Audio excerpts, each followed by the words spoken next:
Bonjour à tous, bienvenue sur le Fitness Business Academy podcast numéro 3. On est super heureux de vous retrouver. J'espère que vous avez aimé les 2 épisodes précédents. J'espère que ça vous a aidé dans votre démarche, dans le développement de votre activité en tant que coach. Dans cet épisode numéro 3, on va parler un petit peu plus en détail de l'offre, de votre prestation, des services que vous allez mettre en place et vous donner quelques astuces par rapport à ça pour vous démarquer et surtout pour pouvoir vivre de votre passion, parce que si vous êtes là à nous écouter, c'est surtout pour ça que vous voulez en savoir plus. Donc Léo, tu voulais qu'on commence par quoi exactement? Je pense que c'était un bon segue avec ce qu'on a vu la semaine dernière, c'est-à-dire trouver des moyens de se démarquer forcément, donc commencer à se nicher, déterminer une audience spécifique à laquelle on va s'adresser. Bien entendu, derrière, il va falloir que vous ayez une offre spécifique. La plupart d'entre vous avaient des offres de coaching, on va dire, classiques.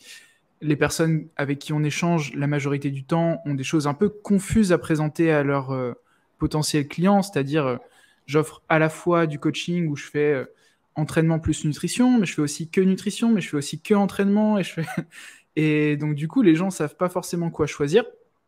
Alors peut-être qu'aujourd'hui on peut parler de l'offre ou du prix. À toi de me dire ce que tu préfères, mais dans tous les cas on couvrira les deux euh, Ouais. dans les différents Euh, podcasts. Mais je pense qu'on va partir d'un truc que j'explique souvent et qui est souvent mal compris, c'est que les gens, ils se baladent pas mal sur les réseaux sociaux et du coup, ils sont forcément face à plein d'offres différentes. Et dans le monde du fitness, encore une fois, tu vois beaucoup d'influenceurs, de personnes qui ont des gros followings et que forcément, euh, pas mal de nos auditeurs suivent sur les réseaux, voire des prix pour leur application qui sont dérisoires, tu vois. Je parle de genre 10 € par entre mois ou voilà, entre 10 et 50 euros par mois. Tu vois aussi des programmes d'entraînement tu vois, qui démarrent peut-être à 30 euros et qui vont jusqu'à 100 euros, 150 euros, ou des choses comme ça. Et du coup, souvent, les gens avec qui on parle, nos élèves, ont l'impression qu'ils doivent se comparer à ça et du coup avoir une offre qui est comparable à ça en termes de prix. hmm. Et c'est pour ça que je rappelle toujours que euh, il faut comprendre que quand on démarre en tant que coach et quand on a une petite audience et que aussi on veut amener un coaching qui est très individualisé, où on va prendre beaucoup de temps avec la personne, où il va y avoir un réel accompagnement de A à Z de la personne, où on va vraiment être sûr d'obtenir des résultats, c'est toujours, c'est-à-dire que le volume de travail par personne va être important et que du coup, vu qu'il y a un gros investissement temps avec ces personnes, le prix qui va avec ce type de coaching est aussi plus élevé naturellement et qui va en fait à l'inverse de ce que tu vas retrouver de l'autre côté du spectre, où tu vas avoir des gens avec des grosses audiences qui vont investir du temps pour mettre en place peut-être un programme d'entraînement, etc., une fois, ou des vidéos une fois, mais qui ne vont pas investir du temps sur chacune des personnes qui achètent leur programme ou leur application, etc. C'est des choses qui sont absolument passives de ce côté-là. Et Oui. du coup, le prix est largement inférieur parce que le volume est largement supérieur. Mais ce qu'il faut bien comprendre, c'est que c'est pas le même type de coaching. Donc ça, c'est important. Il faut bien comprendre que c'est pas le même type de coaching, mais que du coup, Voire pas du coaching du tout en fait. Enfin, c'est ça, c'est ça. Et surtout, la manière dont il va falloir le vendre, la manière dont il va falloir packager l'offre et communiquer par rapport à ça, euh, va être déterminant parce que la valeur perçue du coaching doit être différente en fait. Il ne faut pas que la personne, elle voit l'offre de quelqu'un et se dire ah ouais, bah, ton coaching c'est 150 euros, une influenceuse star c'est 100 euros, bah, je vais prendre ça parce que c'est la même hmm. chose en fait, parce que c'est pas du tout la même chose en fait. Euh, donc, nous, dans notre approche, je pense qu'on favorise, on peut le dire largement, les offres qu'on qualifie dans le marketing de high ticket, Ouais. dans le sens où on veut un coaching de valeur, on veut un coaching où il y a un vrai investissement du coach vis-à-vis du client pour amener les meilleurs résultats possibles et que la personne soit accompagnée de A à Z de ce processus-là. Et du coup, le prix va aussi faire que le nombre de clients nécessaires pour la personne de vivre de sa passion sera aussi inférieur. Je pense qu'il y a aussi, on en avait parlé sur le premier épisode, le côté mindset vis-à-vis de l'argent, mais les gens ont du mal à se rendre compte que c'est plus facile d'une certaine manière de vendre un coaching cher avec une prestation qui est haut de gamme qu'un produit qui est pas cher avec une prestation qui est pas terrible en fait, ou qui est encore une fois passive, etc. Et ça, c'est quelque chose que les gens... Ouais. On a commencé à en parler un petit peu la semaine dernière, mais ce pourquoi les gens vous payent en tant que coach, c'est pour arriver à un objectif précis. Ils ont une idée en tête de ce qu'ils veulent faire. Ils sont dans une situation aujourd'hui qui est ce qu'on appelle le point A.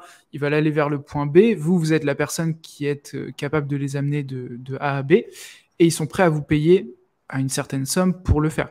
Alors, en fonction des niches dont on a parlé la semaine dernière, vous allez avoir des niches qui vous permettent peut-être pas de demander énormément d'argent. Exemple, je travaille qu'avec des étudiants et c'est de la perte de poids simple, genre 3 à 5 kilos. C'est pas une douleur qui est très très forte.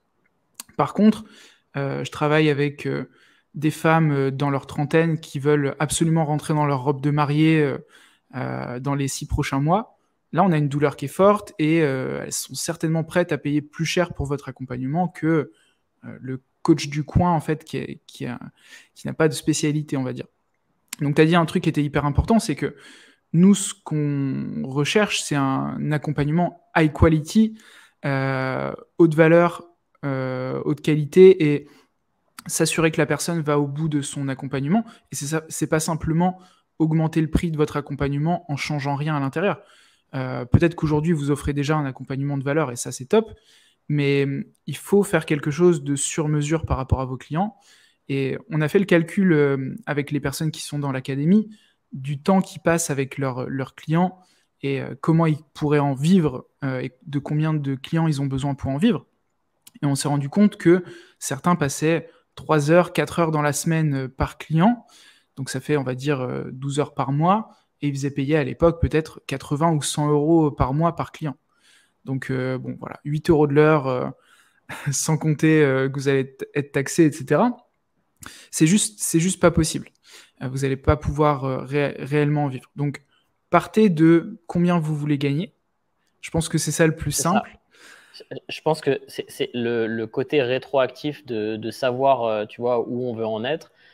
Nous, on présente souvent le fait d'avoir une mensualité, tu vois, 5 000 euros par mois, ça fait rêver pas mal de gens, tu vois, comme base.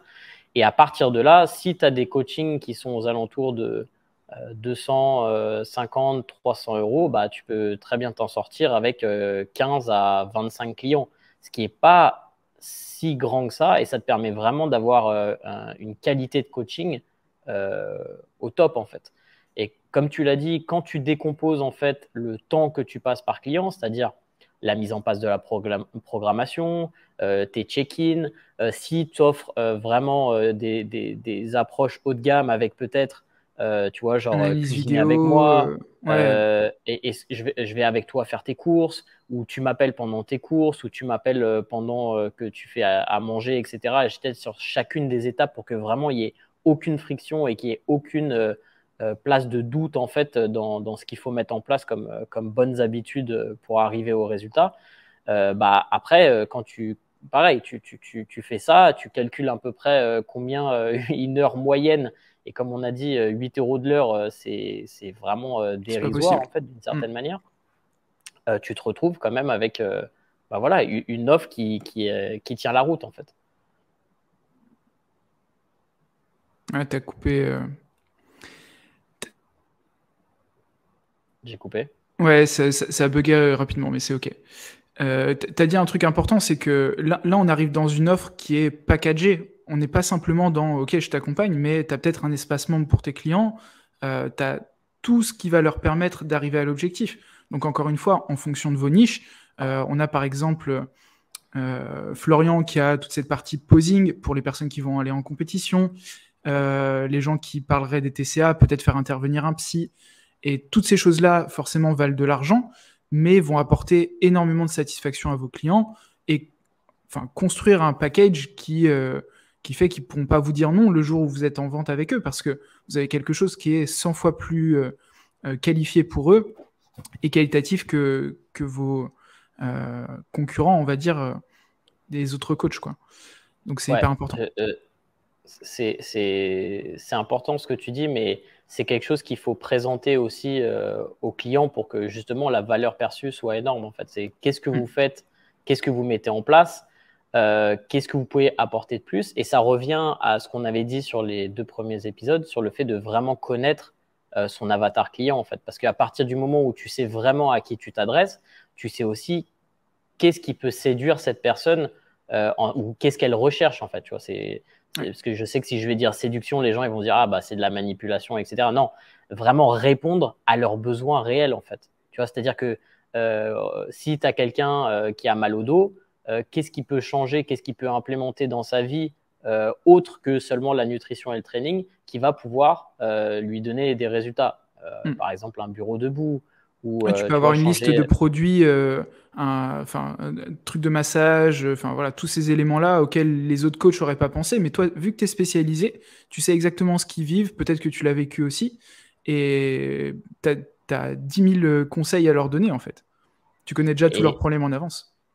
Quelqu'un qui n'a pas de connaissances en nutrition et qui veut perdre du poids, souvent, tu vois, par exemple, il y a des coachs, ils y vont vraiment, tu vois, genre comme si c'était des gens qui avaient des connaissances avec ah bah voilà tes macros et voilà ce que tu dois suivre. Mais la personne, elle a aucune idée de comment le faire. Après, une fois qu'elle a compris peut-être potentiellement comment suivre ses calories et ses macros, elle va au supermarché, elle a aucune idée de ce qu'elle doit acheter, tu vois. Donc, par exemple, si tu as des listes de courses ou des listes d'ingrédients ou des recettes ou des choses comme ça, tu vois, préparer des trucs où vraiment tu as une approche qui comprend ce dont la personne a besoin et surtout quelles vont être les différentes étapes dont la personne a besoin pour arriver à ces résultats. Ouais, c'est ça. Ouais, mettez sur papier en fait par quelles étapes la personne doit passer pour arriver à son objectif. Et c'est pas simplement faire appel à un coach. C'est ok, il va falloir qu'elle comprenne ce que c'est des macros. Comment est-ce que je lui explique? Est-ce que je lui explique en vidéo? Est-ce qu'il faut que je lui explique en face à face? Peut-être qu'il va falloir qu'elle comprenne comment s'échauffer. Il y a plein de gens qui s'échauffent pas quand ils vont à la salle. Comment s'entraîner, comment faire les exécutions, etc. Et c'est vrai que pour beaucoup de débutants, c'est déjà très compliqué. Pour ceux qui s'adressent même à des personnes intermédiaires ou avancées, hein, vous allez avoir du coup d'autres problématiques dans lesquelles vous allez devoir aller dans le détail. Donc, ouais, soyez hyper précis et faites vraiment un package qui correspond à ce qu'attend votre avatar. Mais donc, je voulais juste revenir sur un truc dont tu as parlé tout à l'heure, mais pour moi, globalement, la majorité des coachs manquent d'ambition en termes de ce qu'ils veulent gagner. Ça, je pense que c'est une autre problématique. On en parlera certainement un peu plus dans le détail une autre fois, mais soyez ambitieux. On parlait tout à l'heure de gagner 5 000 € par mois. Ça peut vous paraître absolument énorme aujourd'hui, et 5 000 € par mois, c'est pas tant que ça. Ça vous permet d'être confortable, mais rappelez-vous que vous devez gagner de l'argent pendant un bon moment devant vous. Et si vous n'avez pas la possibilité... le concept des retraites aujourd'hui, il faut ça aussi augmente prévoir de 2 ans pour tous vos les ans. retraites plus tard. C'est ça. En gros, vous n'êtes pas sorti. Si vous voulez un jour pouvoir être serein, avoir de l'argent de côté, etc., il va falloir gagner plus que 1 500 €. Et donc, il faut un petit peu d'ambition. Certains d'entre vous en ont, et tant mieux. Mais dites-vous aussi que cet argent va permettre de nourrir votre société. Ça vous permet de gagner en visibilité, peut-être de pouvoir délivrer quelque chose de meilleure qualité à vos clients parce que vous pouvez faire intervenir des personnes extérieures, faire de la publicité, pourquoi pas. Et au fur et à mesure, vous allez nourrir votre business qui va gagner en valeur et peut-être qu'un jour, vous pourrez même le revendre. Donc, c'est important d'avoir cette ambition. Et personnellement, moi j'ai toujours eu cette fibre, on va dire, de coach. Et je pense que vous devez avoir cette mission d'aider un maximum de personnes dans votre audience, dans votre niche, et de vouloir le faire naturellement, en fait. de vouloir toucher le plus possible de personnes, de pouvoir aider le plus de personnes possible. Et tout seul, c'est très compliqué. Comme tu disais tout à l'heure, arriver à 30 ou 40 clients solo, voilà, on est aux limites de ce qu'on peut faire tout seul. Donc, vous allez certainement avoir besoin d'une équipe après, et c'est encore un autre niveau d'ambition. Mais je pense que ça peut être intéressant de se projeter dans cette vie-là, en fait. Ouais.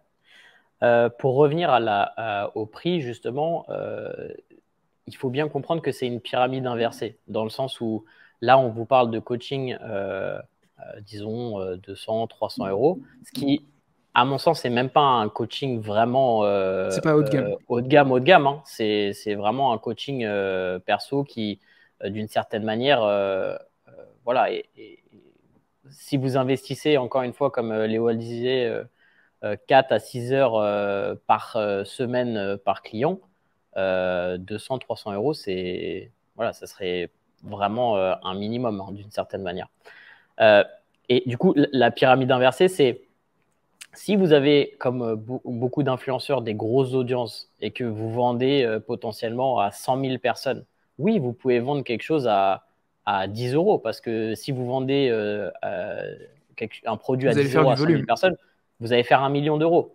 Et inversement, si vous voulez faire 1 million d'euros avec 100 personnes, il va falloir que vous vendiez quelque chose qui soit à 10 000 euros. Donc voilà, il faut avoir ce reverse engineering de là où vous voulez aller, qu'est-ce que vous pouvez faire pour aider la personne au maximum, et comment vous pouvez répondre à son besoin. Et ça, c'est super important. Et à partir de là, vous pouvez établir votre offre et augmenter la valeur perçue de votre offre par vos clients potentiels. Alors, je suis certain qu'on va avoir des remarques par rapport au prix, et c'est normal. Il y a pas mal de gens, si vous allez dans votre salle Basic Fit locale, vous verrez peu de coachs vendre des packages à 250 euros ou plus. Et donc, je comprends que ce soit un prix qui vous fasse peut-être peur aujourd'hui. Mais un truc qui est important à comprendre, c'est que tous les prix sont inventés. Il n'y a pas de raison que vous puissiez pas vendre votre coaching sportif à 1000 euros, parce qu'il y a des personnes qui sont prêtes à payer ce prix-là. Encore une fois, tout dépend du problème que vous allez résoudre pour ces personnes, et tout le monde n'est pas dans la même situation. Et souvent, en fait, ce qui arrive, c'est que vous n'êtes peut-être pas une personne qui serait prête à payer 250 euros pour vous faire accompagner. Donc déjà, c'est une première problématique. Souvent, quand on investit en soi, on a beaucoup plus de facilité après à augmenter ses prix, parce qu'on sait vraiment ce que ça vaut de vendre à ce prix-là ou de consommer un produit à ce prix-là. Et bien entendu, comme on l'a dit déjà, la population à laquelle vous allez vous adresser est complètement différente quand vous avez une offre qui a 500 euros par mois que quand vous avez une offre qui a 80 euros par mois. Et c'est une problématique qu'on a vue avec pas mal de nos clients. Ça peut être difficile quand vous êtes coach sportif dans une salle et que vous faites que du local, mais quand vous vous adressez à des gens à distance, donc vous pouvez toucher à peu près qui vous voulez, au travers des réseaux sociaux notamment. Vous pouvez avoir une offre qui est faite pour n'importe qui, en fait. Je pense que c'est vraiment ça. Vous pouvez toucher les gens que vous voulez toucher, en fait. Et vous n'êtes pas obligé d'être bloqué avec les personnes que vous côtoyez. Et ça, on en parlait dans le premier épisode sur le fait qu'il faut aussi réfléchir au fait vu que vous avez passé du temps avec ces gens-là, vu que vous voulez vraiment aider ces gens-là, il faut que ça soit des gens que vous appréciez d'une certaine manière, parce que tu n'as pas envie d'aider quelqu'un que tu n'apprécies pas et avec qui tu n'échanges pas les mêmes valeurs, etc. Et le fait de pouvoir travailler en ligne, ça permet vraiment aux gens de toucher les gens avec qui ils ont envie de travailler, la niche avec qui ils ont envie de travailler, et surtout potentiellement les personnes qui vont pouvoir le plus aider. Parce que, Totalement. Tu vois, genre, si tu partages pas les mêmes valeurs que la personne que tu coaches, si tu n'as vraiment rien en commun avec elle, c'est difficile d'être sûr d'apporter la solution dont elle a besoin, quoi. Et si tu le fais justement aussi que pour l'argent et que tu choisis une niche qui est hyper qualifiée, à laquelle tu vas pouvoir vendre cher, mais que tu n'as pas la solution ou que tu n'es pas capable de les aider, ça va être très compliqué aussi. Et moi, la façon dont je le vois, ça reste un business qui est difficile. Ça va vous demander des efforts, il va falloir créer du contenu. Et est-ce que vous êtes prêt à créer du contenu dans un domaine que vous ne connaissez pas, maîtrisez pas, dans lequel vous n'avez pas envie d'évoluer ou de vous former, etc., pendant les 5 prochaines années? Je ne suis pas sûr que ce soit le cas, quoi. Donc, ouais, faites-le dans un domaine avec lequel vous accrochez.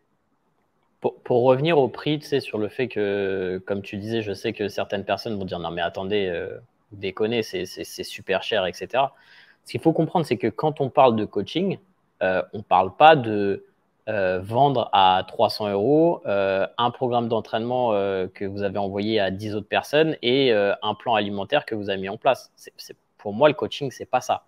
C'est avoir une communication avec la personne, l'aider sur les différentes étapes, programmer un entraînement spécifique à elle en fonction de ses limites, etc., ses capacités aussi, de son niveau, adapter la nutrition à ses préférences, à ce dont elle a, des choses qui vont vraiment pouvoir transformer la vie de la personne.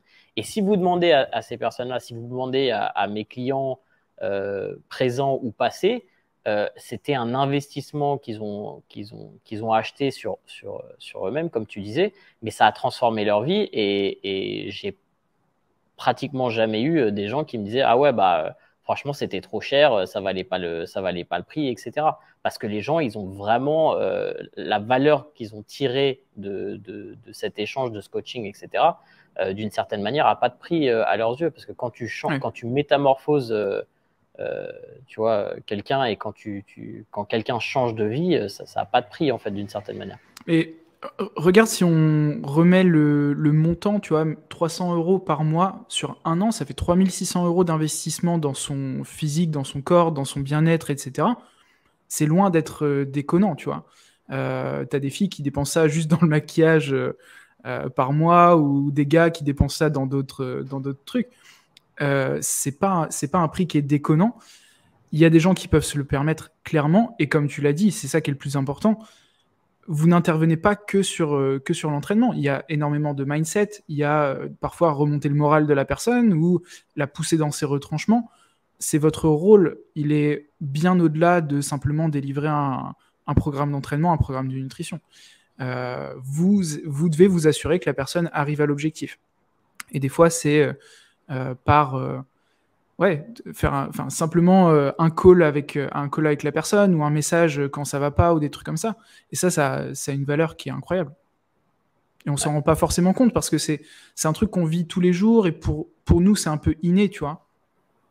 Et donc on se dit est-ce que on n'attribue pas vraiment la valeur que ça a, et pour les clients, quand ils font des retours, ils disent non, mais je suis trop content. Moi j'ai eu un message hier de quelqu'un qui me dit genre je change complètement de mindset, je suis beaucoup plus ambitieux maintenant. Enfin, c'est des trucs qui vont avoir des répercussions sur toute sa vie, quoi. J'ai trop d'ambition grâce à toi. Là, il commence à s'adresser au marché anglais et US. Ça va tout changer dans sa vie, quoi. Ouais, bien sûr. Et investir plus dans son coaching, en fait, d'une certaine manière, va aussi te montrer d'une certaine manière ce qui est possible, et à quel point tu peux aider les gens. Tu vois, je vois trop de coachs qui, encore une fois, qui se standardisent dans leur approche, parce qu'ils font que répéter ce qu'ils voient, et ils se limitent à genre c'est un programme d'entraînement, un programme de nutrition, ça marche si tu le suis, si tu le suis pas, ça marche pas, avec peu de flexibilité et du coup peu de résultats.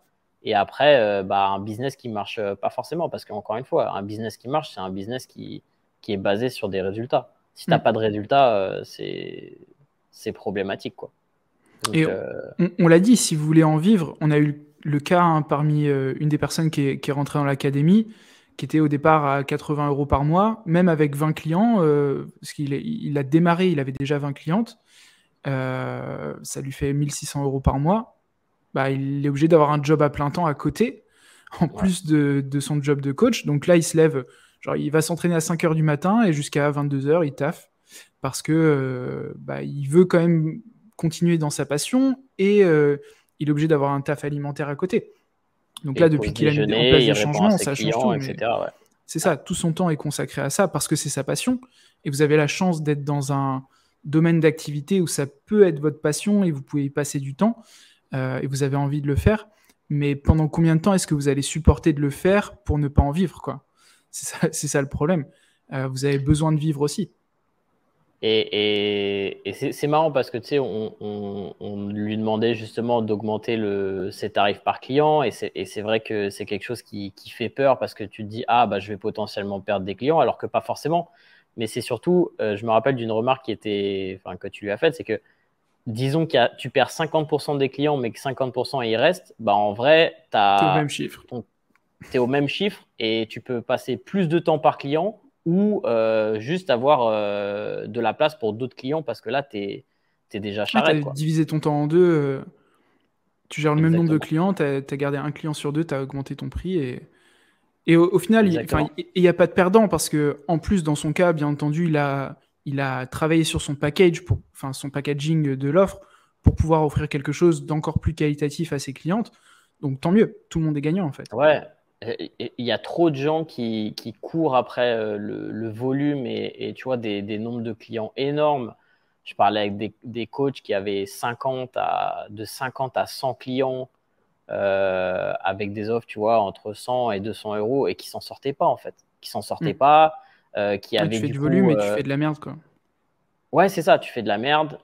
T'as des clients qui sont pas forcément satisfaits, en fait, parce Il qu'ils ont reste pas. pas. Ouais, c'est ça. Le taux de rétention est nul. Euh, ouais, pour nous, c'est clairement pas l'approche à mettre en place. Mm. Et ce que je disais tout à l'heure, c'est que tout le monde n'a pas le même avis non plus sur les prix. Ne déterminez pas un prix par rapport à ce que vous êtes prêt à payer. On en a parlé il y a 2 semaines avec Aude, du coup ma femme, qui me dit ah, moi je prendrais bien une coach sportive et tout pour me faire accompagner. Et je lui fais mais pourquoi tu prends pas une coach maintenant quoi? Elle me fait mais non mais c'est beaucoup trop cher et tout. Je fais tu sais combien ça coûte une coach? Et elle me dit bah je sais pas 1000 € ou elle s'attendait à un prix énorme en fait. Parce que elle, en tant que coach dans le domaine de l'organisation, elle sait combien son temps coûte et pour elle, ça allait être énorme de travailler sur son physique, son bien-être, etc. Je fais, mais non, tu peux trouver une coach pour 150, 200 euros. Et du coup, elle me dit, ah ouais, trop bien et tout. Et du coup, elle a pris une de nos clientes de l'académie en tant que coach. Et ça se passe au top. Donc voilà, tout le monde n'a pas le même avis, on va dire, sur les prix. Et ne vous comparez pas à ceux qui cherchent à faire du volume pour pas cher, parce que peut-être qu'ils ne sont pas particulièrement qualifiés, ils savent certainement pas communiquer et vendre plus cher. Je pense que c'est ça aussi le gros problème. Vous n'avez peut-être pas Ouais. encore les armes pour être capable de vendre à certains prix. Mais tout ça, ça s'apprend. C'est ce qu'on enseigne nous, hein, toute cette partie marketing, savoir communiquer, gagner en visibilité, vendre au téléphone, convaincre les personnes et les accompagner de manière qualitative. Donc, même si vous n'avez pas encore les armes, sachez que c'est possible de les acquérir, quoi. Yes. Non, non, je pense que t'as tout dit. Cool. Euh, est-ce que, est-ce qu'il y a d'autres trucs qu'on voulait rajouter aujourd'hui Sur le prix ou l'offre, je pense qu'on pourra revenir peut-être sur l'offre dans un autre podcast. N'hésitez pas, encore une fois, à nous poser des questions sur le sujet, que ce soit sur le prix, sur l'offre, etc. Là, on a couvert ce qui nous paraissait être le plus cohérent pour vous et pour avoir un premier avis sur ce sujet, mais on pourra tout à fait revenir dessus, faire même des sessions Q&A ou quoi, si vous avez des Ouais. questions sur le sujet. Ouais. Donc, je pense que pour résumer, les points importants, c'est de savoir où on veut aller et d'une certaine manière combien on veut gagner. À Mm. partir de là, déterminer en fait d'une certaine manière le nombre de clients qui seront nécessaires en fonction d'une offre. Travailler sur son offre et savoir qu'est-ce qu'on inclut dans l'offre, qu'est-ce qui permet d'avoir une valeur perçue du côté du client qui soit très importante Ne pour pas que tout en fait, la proposer en termes personne. d'offres. Ne pas s'éparpiller dans 10 000 offres différentes. Ça, pareil, on pourra en reparler, mais voilà, un one pass to success, quoi. Un seul Ouais, chemin, amener les clients du point A au point B. c'est ça. Et savoir quelle est la solution qu'on peut offrir aux personnes qui vont nous donner les meilleurs résultats. Et à partir de là, feu, quoi. Mm. Et pas avoir peur, en fait, que les personnes vous disent non au téléphone aussi. Je pense que c'est un truc que les gens n'apprécient pas et c'est souvent pour ça qu'ils vendent trop peu cher. Mais si quelqu'un vous dit non, c'est OK. Des fois, ça peut être une problématique de budget ou ça correspond pas particulièrement, mais au moins, vous n'allez travailler qu'avec des gens avec qui vous avez envie de travailler, parce que vous imposez ce filtre de OK, mon accompagnement vaut un certain prix, parce que je veux être certain que je travaille avec des personnes de qualité. Et un des trucs dont on n'a pas parlé aussi, c'est quand vos clients payent plus cher, ils sont beaucoup plus engagés. Je pense que c'est un des trucs qui était important, mais plus les clients payent cher, plus ils vont s'engager dans leur réussite. Et le fameux buy-in, hein, dont Nevin parle souvent, mais ouais, c'est important. C'est super important en fait. Et c'est vrai que quand tu as quelqu'un qui paye un coaching 30 euros, je pense qu'on le sait tous, ou quand on achète un e-book ou un truc comme ça, souvent on dépense l'argent, on l'ouvre jamais ou on le lit jamais parce que la douleur entre guillemets de l'achat ou de la dépense ou de l'investissement est pas assez grande pour nous forcer à nous motiver entre guillemets à le faire, quoi. Regarde, j'ai le cas ici. Hop, de 2 bouquins que j'ai achetés. Ça a dû me coûter peut-être même pas 10 euros, mais ils sont tellement énormes que que j'ai pas envie de les démarrer. Dostoïevski, pour ceux qui connaissent. Donc, ouais, ça m'a pas fait assez mal. J'aurais dû les payer 100 euros chaque. Comment je les lirais, quoi. Speed reading. Ouais, il faudrait. Sortir. Bon, top. Merci beaucoup d'avoir suivi encore ce podcast, du coup, 3e épisode. N'hésitez pas si jamais vous avez des questions. On vous met aussi en dessous de la vidéo à chaque fois. Vous avez un petit lien si jamais vous êtes intéressé pour être accompagné sur cette partie marketing, si vous savez pas vraiment où aller, que vous êtes un peu perdu sur tout ça. Mettez simplement votre email. Pour l'instant, ça vous engage à rien, mais on vous donnera des nouvelles quand on lancera une prochaine session de l'académie pour vous expliquer un petit peu comment on peut vous aider et tout ça. Donc voilà, faites-le, n'hésitez pas. Et je pense qu'on est pas mal. Top. On se retrouve dans le prochain épisode. Ça marche. Ciao tout le monde. Ciao.